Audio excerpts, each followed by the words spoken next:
اب عذاب قبر جو ہے، قبر کے اندر جو انسان کا عذاب ہے تو وہ بھی عالم برزخ کا عذاب ہے۔ میرے رسول کریم صلی اللہ تعالی علیہ وسلم نے نا کچھ چیزوں سے پناہ مانگی ہے، خود حضور نے، رسول کریم علیہ الصلوۃ والسلام نے پناہ مانگی۔ حضور فرمانے لگے اے اللہ مجھے کنجوسی سے، بخیلی سے پناہ عطا فرما، اور حضور نے باقاعدہ پناہ مانگی ہے کہ اے اللہ مجھے ارذل العمر ہونے سے پناہ میں رکھ، جب عمر اتنی زیادہ ہو جائے کہ وجود کے حصے کام کرنا چھوڑ جائے، اس سے پناہ مانگی۔ اور خود میرے نبی پاک علیہ السلام نے قبر کے عذاب سے پناہ مانگی۔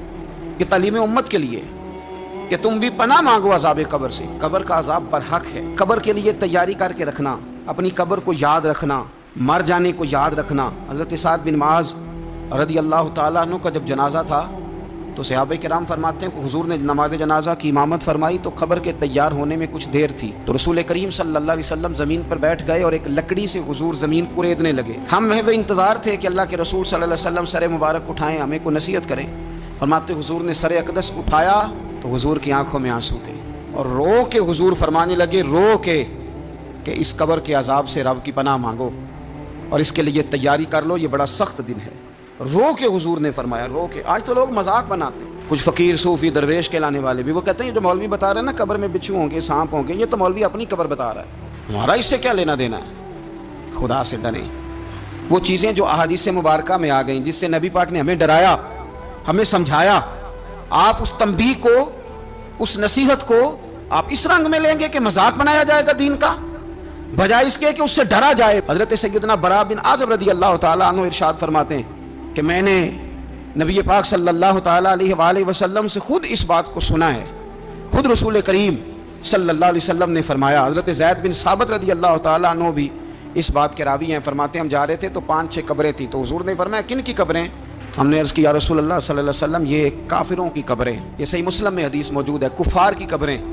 تو اللہ کے رسول صلی اللہ علیہ وسلم فرمانے لگے، ذرا حدیث کے لفظوں پہ غور کرنا، حضور فرمانے لگے اگر مجھے ڈر نہ ہوتا کہ تم اپنے مردوں کو دفن کرنا چھوڑ دو گے، اگر مجھے اس بات کا ڈر نہ ہوتا کہ تم اپنے لوگوں کو، مرنے والوں کو قبروں میں دفن کرنا چھوڑ دو گے، اگر یہ مجھے ڈر نہ ہوتا تو میں سناتا کہ قبر کے اندر کس طرح عذاب ہوتا ہے، تمہیں دنیا میں رہ کے میں سناتا، پر ڈر ہے کہ کہیں تم اپنے مرنے والوں کو قبروں میں دفن کرنا چھوڑ ہی نہ دو، اس لیے میں تمہیں یہ بات نہیں بتاتا۔ اور میرے رسول کریم صلی اللہ تعالیٰ علیہ وآلہ وسلم نے پھر ارشاد فرمایا، اپنے غلاموں کی طرف نظر فرمائی، یہ بات کہہ کے کہ اگر مجھے ڈر نہ ہوتا کہ تم دفن کرنا چھوڑ دو گے تو تمہیں میں سنا دیتا کہ قبر میں کیا عذاب ہوتا ہے۔ پھر حضور نے صحابہ سے فرمایا چلو بھائی دوزخ کے عذاب سے اللہ کی پناہ مانگو، تو سب کہنے لگے ہم دوزخ کے عذاب سے اللہ کی، صحابہ نے کہا ہم دوزخ کے عذاب سے اللہ کی پناہ مانگتے ہیں۔ پھر نبی پاک صلی اللہ تعالیٰ علیہ وسلم نے ارشاد فرمایا تم سب کہو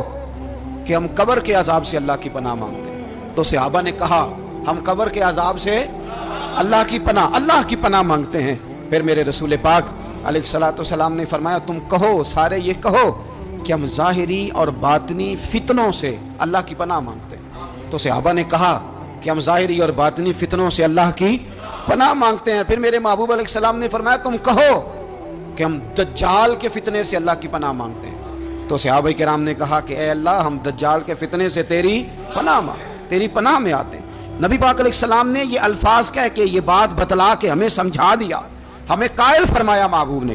تو یاد رکھنا، اس بات کو اچھی طرح سمجھ لینا، کہ اگر مجھے ڈر نہ ہوتا کہ تم اپنے مردوں کو دفن کرنا چھوڑ دو گے تو تمہیں بتلا دیتا کہ قبر میں کتنا سخت عذاب ہوتا ہے۔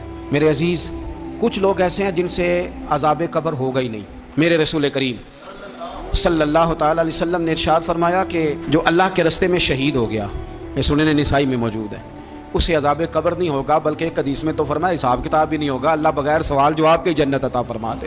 کچھ لوگوں کو نا، لوگوں کی بخشش پہ بھی مسئلہ ہی بنتا ہے کہ کوئی بخشا نہ جائے۔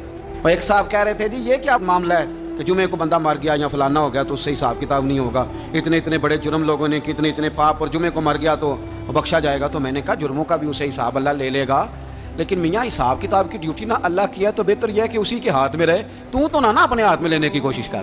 سنن ترمذی کی حدیث، ہمیں پتہ نہیں کیا مصیبت ہے، ہمیں پتہ نہیں کیا مسئلہ ہے۔ ایک جنازے سے میں نکلا، آپ یقین کریں کبھی کبھی کلیجہ پھٹ جاتا ہے۔ میں ایک جنازے سے نکلا تو میرے ساتھ ایک بندہ جنازہ پڑھ کے نکلا، تو کہنے لگا جی پیر صاحب دیکھیں آج کتنی دنیا آئی ہے، حالانکہ یہ بندہ اس طرح کا تھا، اس طرح کا تھا، اس طرح کا تھا۔ میں نے اسے کہا یار تجھے تو فکر ہی لگ گیا کہیں جنت میں چلا ہی نہ جائے. تو اس طرح کرنا, جنت کے دروازے کے سامنے کھڑے ہو جانا ڈنڈا لے کے کہ میں نے نہیں جانے دینا. شرم آنی چاہیے ہمیں. اللہ فرماتے ہیں جنت اتنی چوڑی ہے جتنے زمین و آسمان, اس کی چوڑائی زمین اور آسمان کے برابر ہے, تو ہم تو اپنے علاوہ کسی کو جانے نہیں دینا چاہتے جنت میں. اور بس کریں, جنت خدا کا فضل ہے, اور اللہ فرماتے ہیں میرا فضل میں جسے چاہتا ہوں عطا کرتا ہوں. یہ سنن ترمذی کی حدیث, اور اس کے راوی حضرت عبداللہ ابن عمر رضی اللہ تعالیٰ عنہ.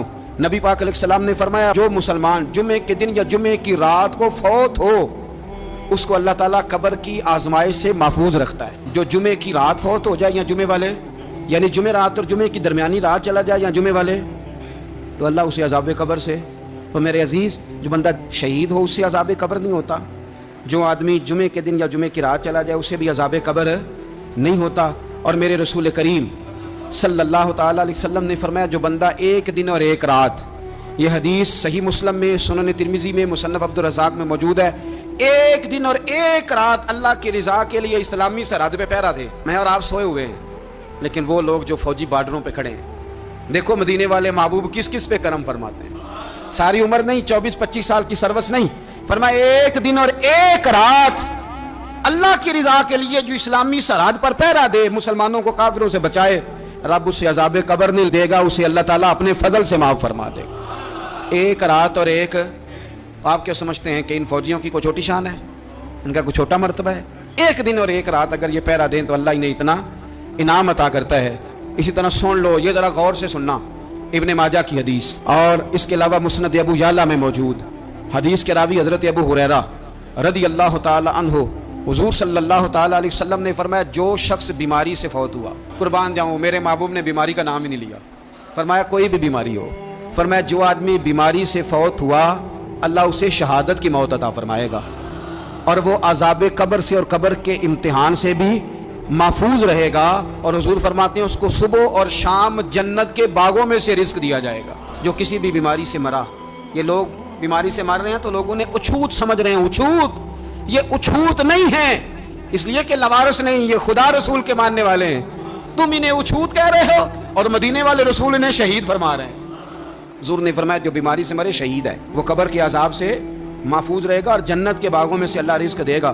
لوگ کہتے ہیں دیکھو جی بڑا تنگ ہو کے دنیا سے گیا ہے, تو اس بندے کو بھی عذاب قبر نہیں ہوتا. اسی طرح جو بندہ سورہ ملک پڑھتا ہے, سنن ترمذی میں حضرت ابن عباس سے روایت ہے کہ حضور صلی اللہ علیہ وسلم کے ایک صحابی نے ایک جگہ خیمہ لگایا تو وہاں سورہ ملک پڑھنے کی آواز آتی, کوئی بندہ پڑھنے والا نظر نہیں آتا تھا. جب حضور کی بارگاہ میں عرض کیا تو فرمایا وہاں قبر تھی, اور قبر کے اندر بیٹھ کے میرا صحابی سورہ ملک کی تلاوت کر رہا. اگر ہمیں خسرہ نمبر یاد ہو جاتا ہے نا اپنی جگہ کا, اور ہمیں پتہ ہوتا ہے کہ میرے والا حصہ کتنے کروڑ کا ہے, اگر ساری کہانیاں ہمیں یاد ہوتی ہیں تو سورہ ملک بھی ہمیں یاد ہو سکتی ہے. موبائل پہ اس کو ریکارڈ کر لیں, پھر اس کو سنیں کبھی بھی سورہ ملک میں. اور ہمارے سلسلہ عالیہ میں تو سورہ ملک وظیفہ ہے. ہمارے الوظیفۃ الکریمہ میں اعلیٰ حضرت نے لکھا ہے کہ رات کو سورہ ملک اور سورہ یاسین کے بغیر سونا نہیں. سورہ ملک اتنی شاندار صورت ہے کہ نبی پاک صلی اللہ علیہ وسلم نے فرمایا یہ قیامت کے دن اللہ کی بارگاہ میں ناز سے جھگڑا کرے گی اور کہے گی اے اللہ یہاں تو میرے پڑھنے والے کو جنت عطا فرما, یا مجھے قرآن پاک سے علیحدہ کر دے. میرے رسول کریم علیہ السلام نے مومن کی قبر کا حال بھی بتایا. سنن ترمذی میں, صحیح ابن حبان میں حضرت ابو ہریرہ رضی اللہ تعالیٰ عنہ بیان کرتے ہیں کہ حضور صلی اللہ علیہ وسلم نے فرمایا جب میت کو قبر میں رکھا جاتا ہے تو اس کے پاس سیاہ رنگ والے اور نیلی آنکھوں والے 2 فرشتے آتے ہیں اور اس کو اٹھا کے بٹھاتے ہیں. باقی حدیثوں میں 3 ہی سوال ہیں, لیکن اس حدیث میں حضور نے فرمایا انہوں نے بس میرے بارے میں ہی پوچھنا ہے, اٹھا کے بس میرے بارے میں صرف یہ پوچھنا ہے بتا مدینے والے محبوب کے بارے میں دنیا میں کیا کہا کرتا تھا. تو اعلیٰ حضرت بریلوی تو کہتے ہیں میں نے تو کہہ دینا ہے سرور کہوں کہ مالک و مولا کہوں تجھے, باغ خلیل کا گل زیبا کہوں تجھے, تیرے تو وصف عید تناہی سے ہیں بری, حیران ہوں میرے شاہ میں کیا کیا کہوں تجھے, لیکن رضا نے ختم سخن اس پہ کر دیا, خالق کا بندہ خلق کا آقا کہوں تجھے. اور پیر میر علی شاہ صاحب کہتے ہیں میں نے وہاں یہ کہنا ہے کہ مکھ چند بدر شاہ شانی ہے تے متھ چمک دی لاٹ نورانی ہے, کالی زلف تے اکھ مستانی ہے, مخمور اکھی ہیں مد بھریاں سبحان اللہ, ماں اجمل کا ماں اکمل کا ماں اکسنا کا, تے کتھے میرے علی کتھے تیری ثنا, مشتاق اکھیں کتھے جاڑی. تو نبی پاک علیہ السلام فرماتے ہیں میرے بارے میں پوچھیں گے, میرے بارے میں. ویسے بھی ایک سوال لازمی ہوتا ہے نا, یہ والا سوال لازمی ہے. من ربو کا پوچھ کے نا تو جنت جہنم کا فیصلہ نہیں, ماں دینوں کا پوچھ کے جنت جہنم کا فیصلہ. ہاں بات اگر ختم ہونی ہے تو مدینے والے کے سوال پہ ختم ہونی. اس لیے کھل کے نعتیں پڑھا کرو اور راج کے درود پڑھا کرو. یہ بات یاد رکھیں. یہ فیصلہ حضور کی ذات پہ ختم ہونا ہے. وہ شکایتیں کرتے ہیں نا لوگ آ کے. تو ایک بچی کو ہمارے ہاں داخل کرانے کے لیے ایک صاحب لے کے آئے تو کہنے لگے بڑا عرصہ اسے فلانے مدرسے میں داخل کرایا, سوائے نعتوں کے کچھ بھی نہیں سیکھا اس نے. تو میں انہوں نے کہا چاچا جی جڑی اصل کام سی وہ تو سیکھ گئی نا تہاڈی بچی. قرآن و سنت بھی حضور کی نعت ہی ہے, لیکن آپ کو پتہ ہے کہ بات ختم مدینے والے کی نعت پہ ہی ہوتی ہے. حضور کا پیار اصل ہے. تو حضور فرماتے ہیں میرے بارے میں پوچھا جائے گا, وہ کہے گا کہ ان کے بارے میں کیا پوچھتے ہو؟ اشہد ان لا الہ الا اللہ و اشہد ان محمدن عبدہ و رسولہ. تو فرماتے ہیں پھر اسے نا ایک طرف کھڑکی کھولی جائے گی تو جہنم کا دروازہ دکھایا جائے گا اور اسے کہا جائے گا اگر تو سوالوں کے صحیح جواب نہ دیتا تو دوزخ میں جاتا, لیکن اب تو نے صحیح جواب دیے ہیں. تو حضور فرماتے ہیں اس کی قبر 70 گز چوڑی اور 70 گز لمبی کر دی جائے گی. مسجد میں اے سی والے حال میں جگہ مل جائے تو بندہ بڑا سکھی رہتا ہے, اور صبح جائے بینک اور پہلی لائن میں موقع مل جائے تو بندہ بڑا سکھی رہتا ہے کہ میرا جاتے ہی کام ہو گیا. او خدا کے بندے, قبر بندے کی قبر, مکان اچھی سوسائٹی میں اچھا خستہ اور سستا مل جائے تو بندہ کہتا ہے کہ سودا بڑا واردہ لب گیا, بھائی بڑا کمال ہو گیا, مزہ نہیں آ گیا. قبر 70 گز لمبی اور 70 گز چوڑی. اور یہ ترمذی شریف پڑھ رہا ہوں, بڑی مزیدار حدیث. نبی پاک صلی اللہ علیہ وسلم فرمانے لگے پھر اس کی قبر کو نور سے بھر دیا جائے گا.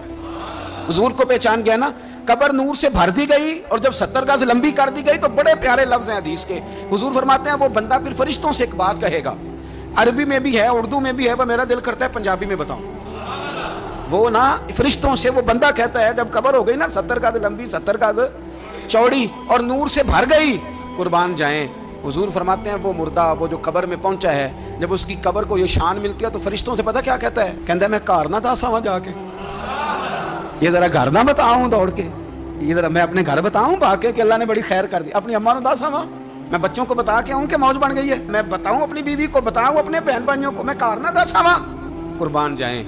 میرے رسول کریم فرماتے ہیں فرشتے اس سے کہتے ہیں نہیں تو کسی کو نہ بتا, نم کا نومت العروس, تو اس طرح سو جا جس طرح پہلی رات کی دلہن سویا کرتی. وہ بڑے چاؤں میں سوتی ہے, وہ بڑے پریم میں سوتی ہے, نئی زندگی کا آغاز ہوتا ہے تو سوتی ہے. اور فرشتے کہتے ہیں اب تجھے وہی آ کے جگائے گا جو تیرے اہل میں تجھے سب سے زیادہ محبوب ہوگا, جو تجھے سب سے زیادہ محبوب ہوگا. میرا تو ایمان ہے کہ ہمیں تو قبر سے آ کے جگائیں گے بھی مدینے والے رسول, کہیں گے آؤ غلاموں چلیں, آؤ غلاموں. اور وہ کشمیر کے رومی وقت نے میاں صاحب نے کہا تھا باد مرن دے قبر میری تے میرے اپیرا جے کر پامے پھیرا. آپ حسن دیکھیں کلام کا اور انداز دیکھیں. باد مرن دے قبر میری تے میرے اپیرا جے کر پامے پھیرا. قبر دے وچوں ہڈیاں اٹھ کے مجرا کر سن تیرا. تو ایک دفعہ آ تو صحیح, میں لوگوں کو وجد کر کے دکھاؤں گا کہ دیکھو نا وہ آج آئے ہیں, وہ آئے ہیں میرے مزار پہ. آج دیکھو ذرا رنگ تو دیکھو کس طرح نرالا اور انوکھا ہو گیا. وہ خود آئے ہیں. مومن کی قبر جنت کا باغ بنے گی, اسے نوازا جائے گا, اسے دیا جائے گا, اسے عطا کیا جائے گا.